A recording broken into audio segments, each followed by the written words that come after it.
Hello students, electrical accidents safety rules എന്ന ടോപ്പിക്കിലേക്ക് എല്ലാവർക്കും സ്വാഗതം. വൈദ്യുത അപകടങ്ങൾ ഒഴിവാക്കുന്നതിനായി എന്തെല്ലാം സേഫ്റ്റി പ്രിക്കോഷൻസ് അഥവാ മുൻകരുതലുകൾ സ്വീകരിക്കേണ്ടതുണ്ട് എന്നതിനെക്കുറിച്ചാണ് ഈ ഭാഗത്തിൽ പറയുന്നത്. വൈദ്യുത അപകടങ്ങൾ എങ്ങനെ ഒഴിവാക്കാം?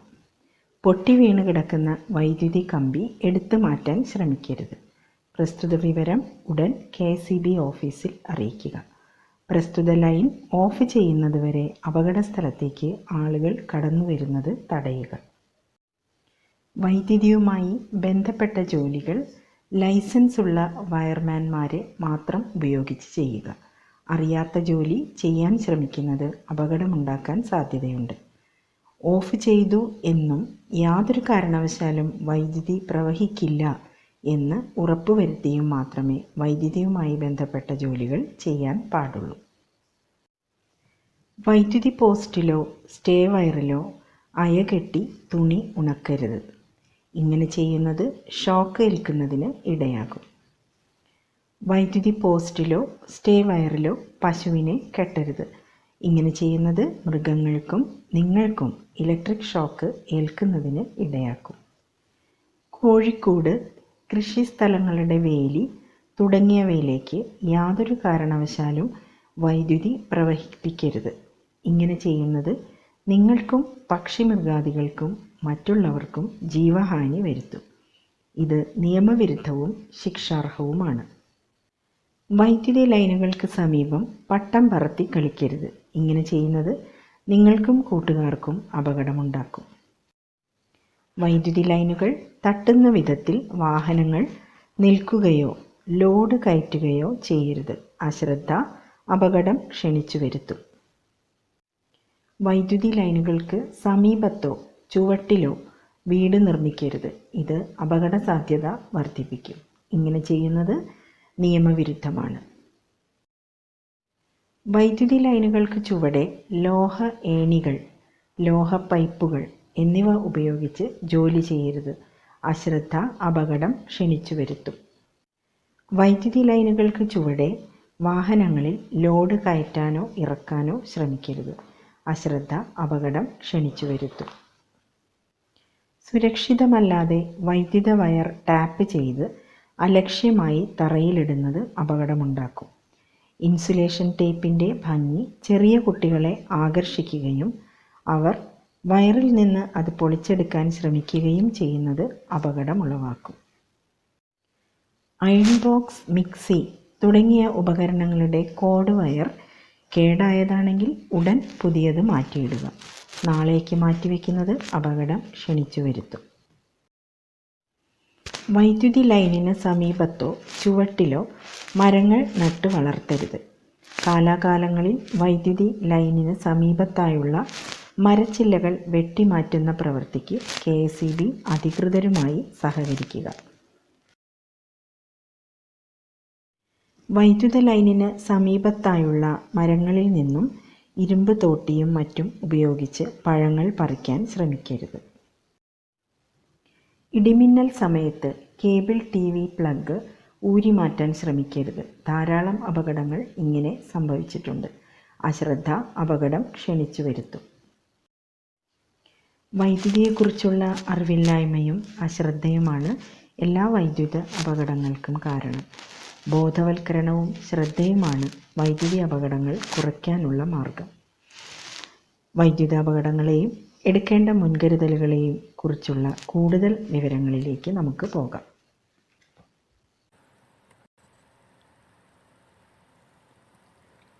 അത്യാഹിതം ജീവനും വസ്തുവിനും ഭംഗം വരുത്തിയേക്കാവുന്ന മനഃപൂർവമല്ലാത്ത അപ്രതീക്ഷിതമായ ദൗർഭാഗ്യ സംഭവമാണ് അത്യാഹിതം.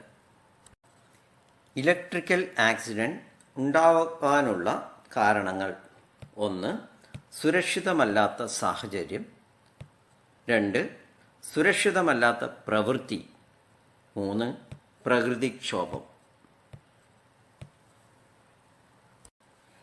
സുരക്ഷിതമല്ലാത്ത സാഹചര്യം: വൈദ്യുതി അപകടങ്ങൾ ഉണ്ടായേക്കാവുന്ന സാഹചര്യങ്ങൾ: ദ്രവിച്ചതും ബലഹീനവുമായ പോളുകളിൽ ജോലി ചെയ്യുന്നത്, സ്റ്റേവെയർ ഇല്ലാത്ത പോളുകളിൽ ജോലി ചെയ്യുന്നത്, ചരിഞ്ഞ പോളുകളിൽ ജോലി ചെയ്യുന്നത്, നിർദ്ദിഷ്ട ഗ്രൗണ്ട് ക്ലിയറൻസ് ഇല്ലാത്ത ലൈനുകളിൽ പ്രവർത്തിക്കുന്നത്, HT-LT ലൈൻ ഘടിപ്പിച്ചിട്ടുള്ള ഒരു പോളിൻ്റെ അവ തമ്മിലുള്ള നിർദ്ദിഷ്ട അകലം പാലിക്കാത്തതിനാൽ ശരിയല്ലാത്ത രീതിയിലുള്ള HT-LT line crossing. LT line cut പോയിന്റുകളുടെ ടെർമിനേഷൻ ശരിയല്ലാത്തതിനാൽ താൽക്കാലിക സ്റ്റേ ഇല്ലാതെ ഒരു പോളിനെ ചേർക്കുകയോ എടുത്തുമാറ്റുകയോ ചെയ്യുന്നത്,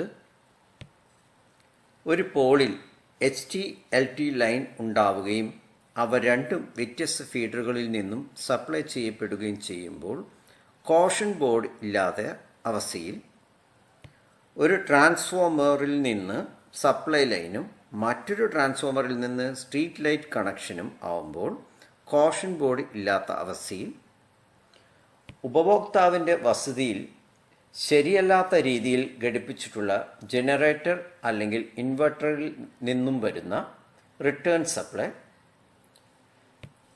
പോളുകൾ തമ്മിലുള്ള അകലം കൂടുതലാവുന്നതും കൊണ്ട് ഇലക്ട്രിക്കൽ ലൈനിൽ ഉണ്ടാകുന്ന സാഗു കാരണം, സ്റ്റേ ശരിയില്ലാതെ ഘടിപ്പിച്ചിട്ടുള്ളത് കാരണം ഇലക്ട്രിക്കൽ ലൈനിൽ ഉണ്ടാകുന്ന സാഗു കാരണം, ഗാർഡിംഗ് ഇല്ലാത്ത ഇലക്ട്രിക്കൽ ലൈൻ ക്രോസിംഗ്, ഒടിഞ്ഞ ഏണി, ബലഹീനമായ തൂക്കുമരത്തട്ട്, കീറിയ കയ്യുറ, പഴകിയ ബെൽറ്റ് മുതലായ സാധനങ്ങൾ ഉപയോഗിക്കുന്നത് മൂലം, ലൈൻ, പോൾ മുതലായവയുടെ മാനദണ്ഡം പാലിക്കാത്ത നിർമ്മാണ രീതി, ശരിയല്ലാത്ത രീതിയിലുള്ള എർത്തിങ്, പവർ കേബിളും കൺട്രോൾ കേബിളും ഒരുമിച്ച് റൂട്ട് ചെയ്യുന്നതുകൊണ്ട്, സൂപ്പർവൈസറുടെ മേൽനോട്ടമില്ലാതെ ഉയരങ്ങളിൽ ജോലി ചെയ്യുന്നതുകൊണ്ട്, മതിയായ വെളിച്ചമില്ലാത്ത സാഹചര്യങ്ങളിൽ ജോലി ചെയ്യുന്നത് കാരണം, കൃത്യമായ റേറ്റിംഗ് അല്ലാത്ത ഫ്യൂസ് ഉപയോഗിക്കുന്നത് കാരണം,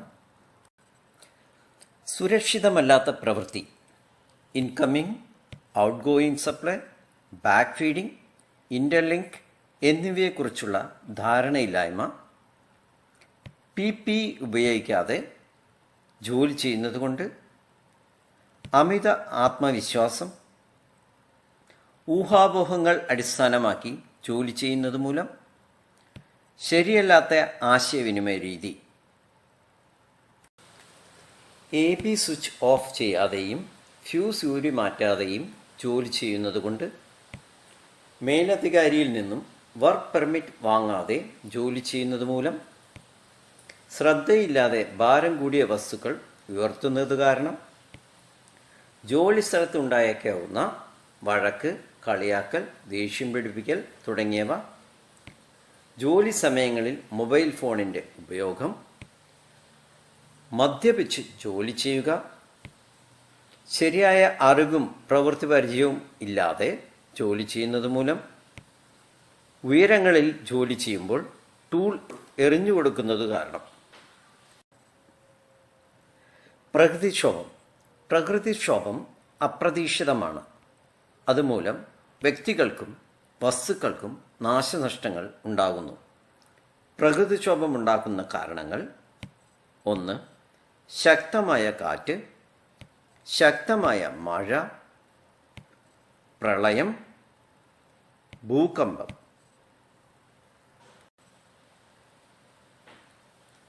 ആക്സിഡന്റ് റിപ്പോർട്ടിങ്ങിൻ്റെ ആവശ്യകത.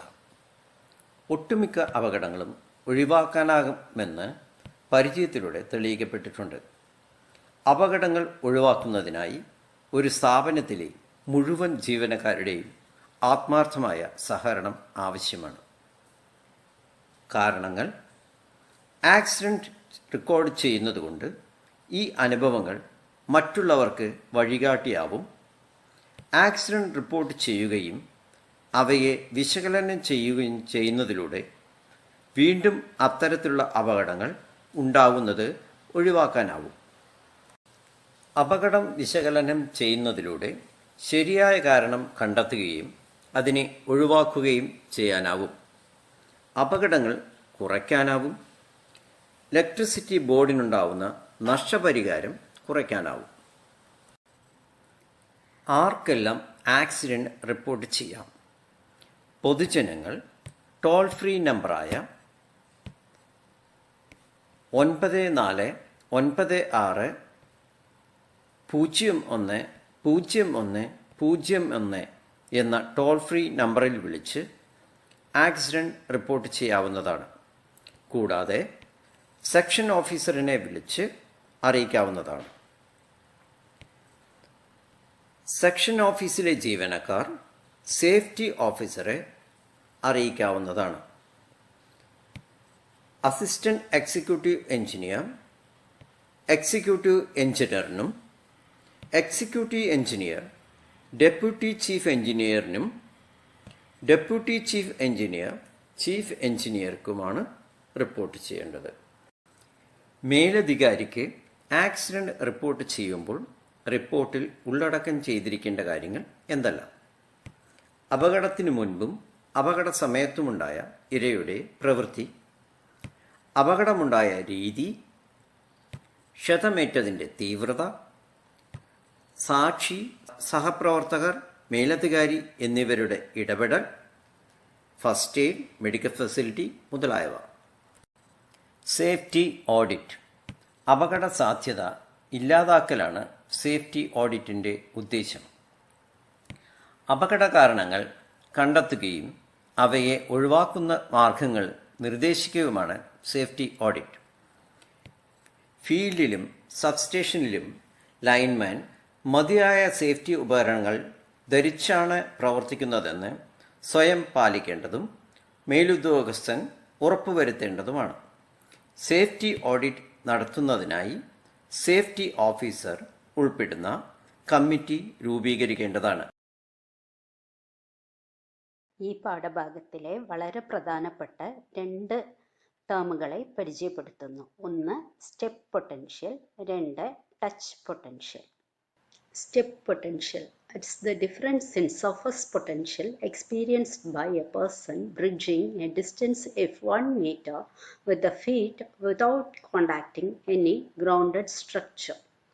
Touch potential. It's the difference between the ground potential rise and the surface potential at the point where the person is standing while at the same time having a hand in contact with the grounded structure. Step പൊട്ടൻഷ്യലും touch പൊട്ടൻഷ്യലും വീഡിയോയുടെ സഹായത്തോടു കൂടി കൂടുതൽ മനസ്സിലാക്കാം. കഴിഞ്ഞ വർഷം snap down conductor അല്ലെങ്കിൽ സ്നാപ്പിംഗ് ഓഫ് കണ്ടക്ടർ, ഇലക്ട്രോക്യൂഷൻ എന്ന 2 വാക്കുകൾ പഠിച്ചിരുന്നു. ഈ വാക്കുകളുടെ അടിസ്ഥാനത്തിലാണ് സ്റ്റെപ്പ് പൊട്ടൻഷ്യലും ടച്ച് പൊട്ടൻഷ്യലും എക്സ്പ്ലെയിൻ ചെയ്യാൻ ഉദ്ദേശിക്കുന്നത്.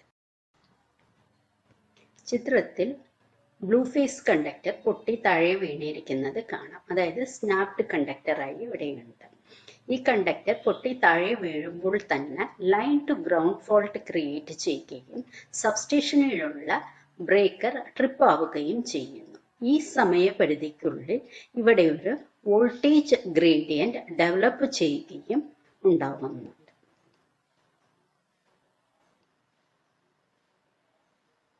ഇനി വോൾട്ടേജ് ഗ്രേഡിയന്റ് എന്നാൽ എന്ന് നോക്കാം. അതായത് കണ്ടക്ടർ വീണ് കിടന്ന ഭാഗത്ത് നിന്ന് ചുറ്റി വോൾട്ടേജ് പൊട്ടൻഷ്യൽ വ്യത്യാസം ക്രിയേറ്റ് ചെയ്യപ്പെടുന്നു. 2 പോയിന്റുകൾ തമ്മിലുള്ള പൊട്ടൻഷ്യൽ വ്യത്യാസത്തിനെയാണ് പൊട്ടൻഷ്യൽ ഗ്രേഡിയന്റ് എന്ന് പറയുന്നത്. ഇവിടെ 11 kV ലൈൻ ആണ് പൊട്ടി വീണിരിക്കുന്നത് എന്ന് കരുതുക.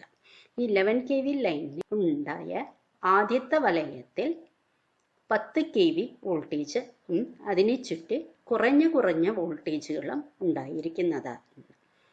2 kV ഡിഫറൻസിൽ വോൾട്ടേജ് ഗ്രേഡിയന്റ് ഉണ്ട് എന്ന് കരുതുക.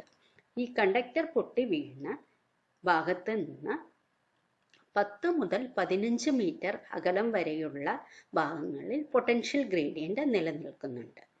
പൊട്ടൻഷ്യൽ ഗ്രേഡിയന്റ് ഉള്ള ഭാഗത്ത് എത്തിച്ചേരുന്നു എന്ന് കരുതുക. അപ്പോൾ എന്താണ് സംഭവിക്കുന്നത് എന്ന് നോക്കാം. വ്യക്തിയുടെ ഒരു കാൽ ഒരു പൊട്ടൻഷ്യൽ ഗ്രേഡിയൻറ്റിലും അടുത്ത കാൽ കുറഞ്ഞതോ അല്ലെങ്കിൽ ഹയർ പൊട്ടൻഷ്യൽ ഗ്രേഡിയൻറ്റിലോ ഉള്ളത് എന്ന് കരുതുക. അങ്ങനെയാകുമ്പോൾ ചിത്രത്തിൽ കാണിച്ചിരിക്കുന്നത് പോലെ ഒരു സ്റ്റെപ്പ് 8 kV പൊട്ടൻഷ്യൽ ഗ്രേഡിയൻറ്റിലും അടുത്ത സ്റ്റെപ്പ് 6 kV പൊട്ടൻഷ്യൽ ഗ്രേഡിയൻറ്റിലും ഉണ്ടാകുമ്പോൾ രണ്ട് കാലുകൾ തമ്മിലുള്ള പൊട്ടൻഷ്യൽ വ്യത്യാസം 2 kV ആയി മാറുന്നു. ഈ പൊട്ടൻഷ്യൽ വ്യത്യാസത്തിനെയാണ് സ്റ്റെപ്പ് പൊട്ടൻഷ്യൽ എന്ന് പറയുന്നത്. അതായത് കണ്ടക്ടർ പൊട്ടി വീണ് ഒരു പൊട്ടൻഷ്യൽ ഗ്രേഡിയൻ്റ് ഉണ്ടാവുകയും ആ പൊട്ടൻഷ്യൽ ഗ്രേഡിയൻറ്റിൻ്റെ പരിധിയിൽ ഒരു വ്യക്തി ഉണ്ടാകുമ്പോൾ ആ വ്യക്തിയുടെ രണ്ട് കാലുകൾ തമ്മിലുള്ള അകലം 1 മീറ്റർ വരെയാകുന്ന ഇടയിലുള്ള പൊട്ടൻഷ്യൽ വ്യത്യാസമാണ് സ്റ്റെപ്പ് പൊട്ടൻഷ്യൽ എന്ന് പറയുന്നത്. ഈ സ്റ്റെപ്പ് പൊട്ടൻഷ്യൽ മൂലം ഇലക്ട്രോക്യൂഷൻ ഉണ്ടാവുകയും വ്യക്തിക്ക് മരണം വരെ സംഭവിക്കുകയും ചെയ്യാം. ഇത് തടയാനായി എന്താണ് ചെയ്യേണ്ടത് എന്ന് നോക്കാം. ഈ സ്റ്റെപ്പ് ഡിഫറൻസ് കൂടുമ്പോഴാണ് കറണ്ട് ഫ്ലോ ഉണ്ടാവുന്നത്. അത് തടയാനായി സ്റ്റെപ്പുകൾ പരമാവധി അടുപ്പിച്ച് വയ്ക്കുക. സ്റ്റെപ്പ് പൊട്ടൻഷ്യൽ മൂലം ഉണ്ടാവുന്ന ആക്സിഡൻറ്റിൽ നിന്ന് രക്ഷപ്പെടാനായി രണ്ട് കാലുകളും ഒരുമിച്ച് ഉയർത്തി ജമ്പ് ചെയ്യുക. ഈ ജമ്പിങ് വളരെ ചെറിയ സ്റ്റെപ്പുകളിലായിരിക്കണം. ഒരുപാട് ഉയരത്തിൽ ജമ്പ് ചെയ്യാനും പാടില്ല. ഇതിനെയാണ് ബന്നി ജമ്പിങ് എന്ന് പറയുന്നത്. ഇനി ടച്ച് പൊട്ടൻഷ്യൽ എന്താണ് എന്ന് നോക്കാം. എനർജൈസ്ഡ് കണ്ടക്ടർ പൊട്ടി നിലത്ത് വീഴാതെ സ്ട്രക്ചറുമായി കോണ്ടാക്റ്റ് ഉണ്ടാവുകയാണെങ്കിൽ ആ സ്ട്രക്ചറിലൂടെ കറണ്ട് പാസ് ചെയ്യാൻ സാധ്യതയുണ്ട്. നമുക്കറിയാം, ഓരോ ട്രാൻസ്മിഷൻ ടവറും എർത്ത് ചെയ്യപ്പെട്ടിരിക്കുന്നു. അതേപോലെ ഓരോ HT പോളും എർത്ത് ചെയ്യപ്പെട്ടിരിക്കുന്നു. 10 പോളുകളിൽ ഒരു LT പോളും എർത്ത് ചെയ്യപ്പെട്ടിരിക്കുന്നു എന്ന് അറിയാം. ഇങ്ങനെ എർത്ത് ചെയ്യപ്പെടുമ്പോൾ ലീക്കേജ് കറണ്ട് എർത്ത് പിറ്റിലേക്ക് ഒഴുകുന്നതോടൊപ്പം തന്നെ കോണ്ടാക്ട് മേക്ക് ചെയ്യുന്ന വ്യക്തിയുടെ ശരീരത്തിലൂടെ കറണ്ട് പാസ് ചെയ്യുകയും ചെയ്യുന്നു. ഈ പൊട്ടൻഷ്യലിനെയാണ് ടച്ച് പൊട്ടൻഷ്യൽ എന്ന് പറയുന്നത്. അതായത് ടച്ച് പൊട്ടൻഷ്യൽ എന്നത് ആ വ്യക്തിയുടെ കോണ്ടാക്ട് പോയിന്റും ഗ്രൗണ്ട് പോയിന്റും തമ്മിലുള്ള പൊട്ടൻഷ്യൽ ഡിഫറൻസിനെയാണ് ടച്ച് പൊട്ടൻഷ്യൽ എന്ന് പറയുന്നത്. ടച്ച് പൊട്ടൻഷ്യൽ കുറയ്ക്കാനായി നിശ്ചിത റേറ്റിംഗ് ഉള്ള ഹാൻഡ് ഗ്ലൗസും ബൂട്ടും ഉപയോഗിക്കുക. From high we will see what is step and touch potential. It can be understood with very basic knowledge of electricity. As we know, current flows from high potential to low potential. Also, current flows through least resistance path. With these two basic concepts, step potential and touch potential can be understood easily. Let's take an example. Consider current carrying conductor is broken and touches ground, or accidentally some big crane or excavator touches overhead current carrying conductor. In such conditions, potential of the ground at the point where the broken conductor touches increases and decreases with distance from the touch point. Hence we can see that potential near touch point is higher and lower at distant points. We can say that invisible rings of potential get formed around the touch point. Each ring has different potential in decreasing manner. Let's consider that due to the broken conductor, potential at the touch point is 20 kV. Therefore let's assume potential of the invisible rings to be 18 kV, 16 kV, 14 kV and so on. If one walks on this affected area, the person would experience an electric shock. Because while taking steps, one foot gets on one ring, let's say on the ring with potential of 14 kV, and other foot on the other ring with potential of 16 kV. This creates potential difference of 2 kV between two legs, causing current to flow through body from high potential ground to low potential ground. Because in this case person's body is low resistance path for current to flow than the ground. This is the cause of electric shock due to step potential, which can be fatal. Now how to be safe and avoid such electric shock due to step potential. As we saw, current flows due to potential difference between two legs as one takes step to walk. Don't you worry. Here comes Bunny to your rescue. Bunny hopping is the way one can get out of the affected area due to broken conductor. Keep shuffling or bunny hopping with both the legs lifting up and putting down together and not one by one until one gets out of the affected ground completely. Get at least 10 meters away from the touch point by bunny hopping. Also remember not to jump too high. To check whether one is inside affected area, shuffle out foot gradually keeping it in contact with ground. If inside affected ground, the person would feel tingling sensation in legs due to potential difference. That means furthermore bunny hopping is required to get out of the danger zone, safely. Now let's understand touch potential. If one touches high potential conductor or an object, current flows through the person's body to the ground, body being the low resistance path for current to flow. Hence body experiences electric shock which can be fatal. Therefore the way to avoid touch potential is to avoid touching such object with electric potential.